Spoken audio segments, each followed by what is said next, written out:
بسم اللہ الرحمن الرحیم۔ سب سے پہلے تو گڈ ٹو سی یو، کیونکہ آج کل اسلام آباد اور پورے پاکستان کی فضاؤں میں گڈ ٹو سی یو کا سلوگن جو ہے یہ چھایا ہوا ہے، اور ہر کسی کو اپنے اپنے مطلب کے مطابق اس کو سیٹ کرنے میں آسانی ہو رہی ہے۔ میں سب سے پہلے آپ سب کی دل کی اتھاہ گہرائیوں سے شکر گزار ہوں، خاص طور پہ پریزیڈنٹ پریس کلب انور رضا صاحب، ان کی ساری ٹیم، کیونکہ یہ میرا گھر ہے اور زندگی کے 22 سال جو ہے اپنے پولیٹیکل کیریئر کے اس جدوجہد کے ساتھ جڑا جو میرا سفر ہے، اس میں اسلام آباد پریس کلب بھی میرا ہم سفر رہا ہے۔ تو لہٰذا آج اپنے گھر میں آ کے گھر کے مکینوں سے مل کے بہت خوشی ہو رہی ہے مجھے۔ اور جیسا کہ آپ جانتے ہیں کہ میری سیاست کا محور اور مرکز جو ہے وہ انسانی خدمت ہے، اور یہ گزشتہ کئی دہائیوں سے اس مقصد کے حصول کے لیے جدوجہد جاری ہے۔ پی ٹی آئی میں میری جو شمولیت تھی وہ بھی اسی سلسلے کی ایک کڑی تھی کہ ہم نے نئے پاکستان کی تعمیر، تکمیل اور اس کو آگے چلانے میں اپنا اپنا کردار ادا کرنا ہے، اور پاکستان کو اس گلے سڑے نظام سے نجات دلانی ہے۔ اور آپ نے دیکھا کہ اس ذمہ داری کو جو مجھے دی گئی، خلوص نیت اور پوری ایمانداری سے اس کو ادا کیا۔ مقصد پاکستان کی تعمیر و ترقی اور عوام الناس کی فلاح و بہبود تھی۔ قومی سلامتی کے ہماری جو کمیٹی ہے اس کے ایک اہم رکن کی حیثیت سے قومی اداروں میں ہم آہنگی پیدا کر کے قومی بیانیے کو فروغ دیا، لیکن بدقسمتی سے میرے اپنے ٹینیور کے اندر جہاں قومی سلامتی کے ادارے جو ہیں پاکستان کے اندر ایک ایسا قرض کہہ لیں، کینسر کہہ لیں، مرض کہہ لیں جس کو دہشت گردی کہتے ہیں، اس کے خلاف نبرد آزما تھے، تو دوسری طرف وزیر اعظم ہاؤس میں ہی انہی اداروں کے خلاف ایک سوچی سمجھی سازش کے تحت کچھ مفاد پرست، موقع پرست عناصر وزیر اعظم کی سوچ کو یرغمال بنا کر ان قومی سلامتی کے اداروں اور افواج پاکستان کے خلاف مخصوص ذہن کی آبیاری کر رہے تھے۔ اور اس سے زیادہ تکلیف اور دکھ کی بات یہ تھی کہ قومی خزانے سے اربوں روپے خرچ کر کے نوجوانوں کے ذہن سازی کے ذریعے اپنے ان اداروں کو زہریلے، منفی، بے بنیاد اور جھوٹے پراپوگنڈے کے ذریعے بدنام کرنے کی ایک حکمت عملی اور منظم سازش جو ہے وہ بروئے کار لائی جا رہی تھی۔ اور آپ گواہ ہیں اس چیز کے کہ میری سیاست کا روز اول سے ایک ہی سلوگن رہا ہے کہ سیاست نہیں، ریاست جو ہے سب سے اہم ہے، اور پاکستان سب سے پہلے ہے۔ اور پاکستانی ہوتے ہوئے، کیونکہ ایک اوورسیز پاکستانی کی حیثیت سے میں سیاست میں نہ روزگار کے لیے آئی تھی، نہ یہاں کاروبار کے لیے آئی تھی، اور نہ اپنی ذات کے لیے آئی تھی، میں کاز کے لیے آئی تھی۔ اور کاز جو ہے میری وہ نیشنل کاز، وہ پبلک کاز جو میری ذات سے زیادہ سپریم ہے، اور اسی کاز کو سپریم رکھنے کے لیے اس وقت بھی پارٹی کے اندر آواز بلند کی، اس سوچ کو، اس ذہن کو، اس مخصوص مائنڈ سیٹ کو چیلنج کرتی رہی، اور آپ نے دیکھا کہ آخر میں اس یرغمالی ٹولے اور اس مخصوص جو ایک سرپرستی کرنے والے کچھ ایسے عناصر جو آج ادھر ہی بیٹھ کے آپ کو کہہ کے جا رہے ہیں کہ ہم سیاست سے لا تعلقی کا اعلان کر رہے ہیں، کوئی ٹویٹ کر کے کر رہے ہیں، کوئی آ کے کر رہے ہیں، ہم نے یہاں سیاست بھی کرنی ہے اور پاکستان کے قومی مفادات کا تحفظ بھی کرنا ہے، کیونکہ ہم نے پاکستان کے لیے کھڑے ہونا ہے۔ تو ساتھیوں، یہ ایک تکلیف دہ حقیقت ہے کہ جس ذہن سازی اور منفی مائنڈ سیٹ کی آپ بیاری کرتے کرتے 9 مئی کا جو سانحہ پوری قوم نے دیکھا، یہ اسی سیاسی حکمت عملی کی کارستانی تھی، اور 9 مئی کو ایک منظم سازش کے ذریعے زمان پارک سے ایک بھرپور منصوبہ بندی کر کے بیرونی ایجنڈے پہ ایک ایسی سازش تیار کی گئی جس کا مقصد پاکستان کے قومی اداروں کی تضحیک کرنا اور غیر ملکی آقاؤں کو خوش کرنا مقصود تھا۔ آپ نے دیکھا کہ اسی 9 مئی کا جو سانحہ تھا، جو ایک قومی المیہ بن گیا، وہاں شہداء کی یادگاروں کی جس طرح بے حرمتی ہوئی، قومی ورثے کو جس طرح سے تباہ کیا گیا، اس نے ہر پاکستانی کی روح کو زخمی کیا۔ آج ہمیں ان شہداء کی فیملیوں سے بھی اظہار یکجہتی کرنا ہے،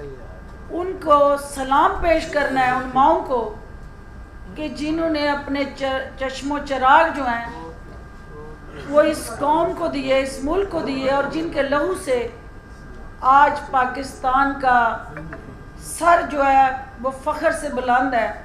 اور آپ، میں اور ہماری انشاءاللہ آنے والی نسلیں جو ہیں ان شہیدوں کی قربانیوں کو کسی صورت میں نہ بلائیں گی اور نہ ان کو رائے گاہ جانے دیا جائے گا۔ جہاں تک اس چیز کا تعلق ہے کہ وہ افراد، وہ یرغمالی ٹولہ، وہ ہائی جیکرز جنہوں نے پارٹی کے اندر ایک ایسے بیانیے کی بنیاد رکھی جس کے اندر سیاست میں رواداری کا جنازہ نکلا، رکھ رکھاؤ اور وزاداری کے تابوت میں کیل ٹھوکے گئے، اور جو سیاسی اختلافات تھے ان کو ذاتی دشمنی اور عداوت میں بدل دیا گیا، اور گھروں کے اندر، محلے گلی نہیں، گاؤں اور دیہات اور شہر نہیں، ایک ایک گھر کے اندر اتنی پولرائزیشن ہوئی کہ بھائی بہنوں سے نفرت کرنے لگے، اولاد ماں باپ سے دور ہو گئی، اور ایک ایسا معاشرہ جس کے اندر انتہا پسند سوچ اور دہشت گرد کارروائیوں کے ساتھ جڑا جو مائنڈ سیٹ تھا اس کو پلانٹ کیا گیا، پروموٹ کیا گیا، سپورٹ کیا گیا۔ یہ جتنی بھی شرپسند کارروائیاں ان کے ساتھ جڑے جو عزائم تھے، اس کے تانے بانے وزیر اعظم ہاؤس کے اندر سے ان اداروں پہ حملے کر کے وہ ڈوریاں ہلائی جاتی رہیں، اور وہ آڈیو بھی یقیناً آپ کے کانوں میں گونج رہی ہوگی جس میں وزیر اعظم ہاؤس کے اندر سے سوشل میڈیا ٹیم کو یہ کہا جا رہا تھا کہ غدار کے ٹائٹل کے ساتھ ان ویڈیوز کو وائرل کرو۔ وزیر اعظم ہاؤس کو ایک مخصوص ٹولے نے اپنی اماجگاہ بنا کر جس طرح سے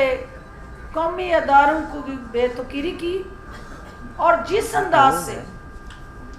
پاکستان کی یکجہتی کو پارا پارا کیا، قومی اداروں کے اندر تصادم، ٹکراؤ اور لڑائی جھگڑوں کے ساتھ جڑا ایک ایسا تکلیف دہ سٹرکچر یا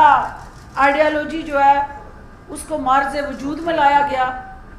تو الٹیمیٹلی اس کا انجام آپ سب کے سامنے ہے۔ جو پی ٹی آئی کی قیادت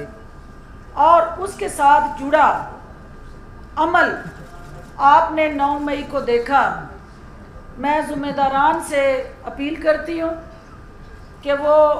اس واقعے کی آزادانہ منصفانہ انکوائری کروائیں۔ جو کردار جو ہے جن کے تانے بانے زمان پارک یا پاکستان مخالف قوتوں کے ساتھ جڑے ہوئے ہیں، ان کو بے نقاب کر کے عبرتناک سزا دیں، اور جو ہماری ساسو ماں کورٹس ہیں ان کو بھی میں یہ کہنا چاہتی ہوں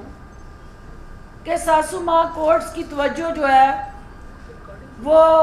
ان دہشت گردوں کی شرپسندی کی طرف بھی وہ نگاہیں اٹھنی چاہیے۔ کچھ داماد کورٹس بن گئی ہیں، کچھ ساسو ماں کورٹس بن گئی ہیں، تو جو انصاف کا بول بالا ہے، جو ان دہشت گردوں کو کچلنے کی ذمہ داریاں ہیں، جو اس سوچ کو کنا کما کرنے کا ایجنڈا ہے، وہ ہوا میں کہیں تحلیل ہو گیا ہے۔ آج اس فورم سے، کیونکہ 22 سال کا جو میرا سیاست کا سفر ہے، میں نے یہ دیکھا ہے کہ کبھی ایسا ماحول اور منظر ہماری نگاہوں کے سامنے نہیں آیا کہ جہاں آپ کی قوم کے بیٹے اور بیٹیاں اپنی سوشو کلچرل ریلیجیس ویلیوز کو پامال کرتے ہوئے وہ کسی ایک شخص کی انا، اس کی ہٹ درمی اور اس کی ذاتی تسکین کی بھینٹ وہ چڑھا دی جائیں، اور وہ نوجوان جو ہیں وہ کسی کی سیاست کا ایندھن بن جائیں۔ انشاءاللہ آپ سب کی میڈیا کی طاقت سے، قومی اداروں کی صلاحیت کو سامنے رکھتے ہوئے، افواج پاکستان کی جو دنیا بھر میں ایک اپنی شناخت، وجود اور تشخص ہے، اس کو بروئے کار لاتے ہوئے میں امید کرتی ہوں کہ قائد اعظم کا جو حقیقی پاکستان ہے اس کی جھلک جو ہے وہ پاکستان میں نظر آئے گی۔ میں ان تمام شرپسند اور دہشت گرد کارروائیوں کی وجہ سے پی ٹی آئی کا حصہ نہیں رہوں گی، اور اپنے راستے جو ہیں وہ پی ٹی آئی سے جدا کر رہی ہوں، کیونکہ میرا یہ بیلیف ہے کہ جو شہداء ہیں وہ ہمارے ان کی محبت اور وطن کی محبت اور عقیدت جو ہے، شہداء کی عقیدت اور وطن کی محبت جو ہے وہ ہمارے ایمان کا حصہ ہے، اور جنہوں نے یہ شہداء کی بے تقیری کی ہے انہوں نے پاکستان کی اساس پہ حملہ کیا ہے،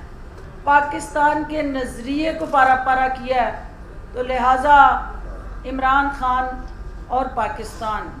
ساتھ ساتھ نہیں چل سکتے۔ عمران خان کا ایجنڈا جو ہے وہ پاکستان کے لیے زہر قاتل بن گیا، اور یہ ایجنڈا جو ہے اس کو، کیونکہ میں بھی اس ایجنڈے کی وکٹم ہوں، کیونکہ دشمنوں کے لیے نہیں، سب سے پہلے دوستوں کے لیے وہ دشمن بنتے ہیں، اور ہر موسم کو اپنے مفاد کے لیے استعمال کرنا، اس کے بعد اس کو ڈسنا، ٹیشو پیپر کی طرح یوز کرنا اور پھینک دینا ان کا پسندیدہ مشغلہ ہے۔ اور یہی وہ وجہ ہے کہ آج وہ پی ٹی آئی جو ہے بند گلی میں جا چکی ہے، اور جو لوگ ان کے دائیں بائیں کھڑے ہو کے انہیں ہلہ شاری دے کے انہیں قومی اداروں کی تباہ و بربادی کے لیے اکساتے رہے ہیں، وہ چہرے آپ ان کے ارد گرد ڈھونڈنا چاہتی ہوں کہ میں وہ کدھر ہیں۔ وہ لوگ جنہوں نے انہیں بند گلی میں پہنچایا ہے، وہ شکلیں جو ہیں اب صرف ٹویٹ کر کے یا ادھر پریس کانفرنس کر کے لا تعلقی کا اعلان کر کے وہ اس قوم کی ان تکلیفوں اور مشکلات اور مصیبتوں کے سے سرخرو نہیں ہو سکتے. وہ ذمہ دار بھی ہیں اور حصے دار بھی ہیں. لہٰذا اس پی ٹی آئی کا جو ایک سفر تھا میرے ساتھ یا میرا ان کے ساتھ، وہ آج اختتام پذیر ہوا ہے، کیونکہ اس چراغ کو آگ لگ گئی ہے گھر کے چراغ سے، اور اس کو ہمیں انشاءاللہ ہمارا سیاسی سفر جو ہے وہ جاری رہے گا. ہمارے سیاست کا محور اور مقصد اپنے حلقے کے عوام ہے، اور انشاءاللہ ان عوام کو ہم مایوس نہیں کریں گے. بہت شکریہ پریزیڈنٹ صاحب کو جی کنڈکٹ کرنے میں. سب کو موقع ملے گا لیکن پلیز سب کو میڈم یہ فرمائیے گا، ایک تو 9 مئی کے واقعات میں کیا ذمہ دار صرف عمران خان ہے؟ اگر نہیں تو کیا جو یہاں پر پریس کانفرنس کر کے چلے جاتے ہیں یہ گناہ بھول جاتے ہیں؟ اور دوسرا میڈم 1 سال تک آپ بھی ترجمانی کرتی رہی ہیں، کیا آپ اس ترجمانی کی قوم سے معافی مانگیں گے؟ پہلی بات تو یہ ہے کہ میں نے تو اپنی سزا بھگت لی کہ آپ نے دیکھ لیا کہ میں 1.5 سے 2 سال میڈیا کی سکرین پہ نہیں آئی ہوں، اور میں نے سیلف ایگزائل لی ہوئی تھی، کیونکہ اس کی وجہ یہ تھی کہ میں اپنے بیانیے پہ کھڑی تھی. میں نے پی ٹی آئی کو جب جوائن کیا تھا تو میں نے وردی کو بے تقریر کرنے کے لیے، میں نے پاکستان کی اساس پہ حملے کرنے کے لیے یا پاکستان مخالف قوتوں کے ہاتھوں کھلونا بننے کے لیے پی ٹی آئی کو جوائن نہیں کیا تھا. میں نے پی ٹی آئی کے منشور کو جوائن کیا تھا. لیکن جب میں نے وہاں یہ دیکھا تھا کہ وہاں بیانیہ پاکستان یا پاکستان کا مفاد نہیں، وہاں مٹھی بار وہ شرپسند عناصر جو ہیں انہوں نے پرائم منسٹر کی سوچ کو بھی یرغمال بنایا ہوا ہے اور پورے نظام کو مفلوج کیا ہوا ہے، تو وہاں سے جو سزا میں نے بھگتی، مجھے جس طرح سے ڈسوسیٹ کیا گیا، وہ کافی ہے آپ کے سوال کا خود جواب اس میں کہ میں ادھر ہی کھڑی ہوں، میں نہیں آگے پیچھے ہوئی ہوں. میرا بیانیہ آج بھی وہی ہے، میری سوچ بھی وہی ہے. Imran Khan, P T I اور وہ ان کی ٹیم ڈیویٹ ہوئی ہے، میں نہیں ہوئی ہوں. تو جو یہاں کھڑے ہو کے کوئی سٹیٹمنٹ دے کے جا رہا ہے یا پریس کانفرنس کر رہا ہے، تو میں یہ توقع کرتی ہوں کہ صرف یہاں پریس کانفرنس کر کے پی ٹی آئی سے اعلان لا تعلقی کرنا کافی نہیں ہے، کیونکہ میں الحمدللہ نہ تو کسی مقدمے کے اندر مطلوب ہوں، نہ مجھے جیل سے لا کے یہاں پریس کانفرنس کرائی جا رہی ہے، نہ میرا کہیں پہ کوئی کسی دباؤ کے تحت یہاں بٹھا کے پریس کانفرنس کی جا رہی ہے. یہ 100% میرے دل کی آواز ہے، اور جو پاکستان کے اندر بسنے والا ہر محب وطن پاکستانی یہی سوچ رکھتا ہے کہ ہم پاکستان ہے تو ہم، اور اگر پاکستان نہیں ہے خدا نخواستہ تو کسی بھی ایسی سوچ کو ہم جڑ سے کچلیں گے، اس کو جڑ سے اکھیڑیں گے. اور انشاءاللہ وہ وقت آ گیا کہ اب وہ شرپسند اور پاکستان اکٹھے نہیں چل سکتے. میڈم میرا 2 پارٹ کوسچن ہے. آپ نے فرمایا کہ جب آپ عمران خان کی قبیلہ کا حصہ تھی تو آپ نے محسوس کیا کہ وزیر اعظم ہاؤس کو سیکیورٹی کے اداروں کے لیے سازش کے طور پر استعمال کیا جا رہا ہے، پاکستان جیل کو یرغمال بنایا رہا ہے. آپ نہیں سمجھتی کہ بڑا گریسفل آپ کا ڈیسیژن ہوتا اگر آپ اس وقت یہاں پہ آتی ہیں اور کہتی ہیں کہ یہ کچھ وہاں پہ ہو رہا ہے، میں نے کوشش کی لیکن میری کوشش کامیاب نہیں ہوئی، that's why I have decided to quit Pakistan religion صاحب. نمبر 1. دوسرا مہم ابھی آپ نے کہا کہ میں ایک طرف آپ نے کہا کہ میں میں ذمہ داروں سے اپیل کرتی ہوں کہ وہ سالہ 9 مئی کی تحقیقات کریں، جبکہ دوسری طرف آپ کہہ رہی ہیں کہ پی ٹی آئی کی شر پسند اور دہشت گردانہ پالیسیوں کی وجہ سے میں اس بات کے ساتھ نہیں چل سکتی. ایک طرف آپ اپیل کر رہی ہیں، دوسری طرف آپ کنکلوژن پہ پہنچ گئی ہیں. آپ کو کیسے پتا کہ